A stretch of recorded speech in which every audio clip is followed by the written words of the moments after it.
Ditën e djeshme është gjetur nga familjarët e tij një 75 vjeçar pa shenja jete në banesën e tij në Puk. Sipas informacioneve paraprake, dyshohet se i moshuari është vetvarur. Ndërkohë, specialistët e sektorit të qarkullimit rrugor referuan materialet në prokurori, ku nisi procedimi penal për shtetasin BJ 72 vjeç banues në fshatin Golem, pasi u kap duke drejtuar motomjetin pa leje drejtimi.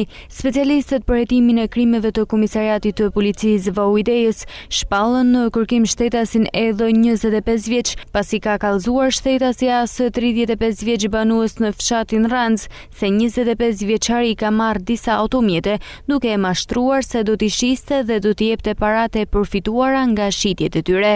Po punohet për kapjen e shtetasit EL dhe për gjetjen e automjeteve. Materialet procedurale ju referuan prokurorisë pranë gjykatës së shkallës së parë të jurisdiksionit të përgjithshëm Shkodër për veprimet të mëtejshme.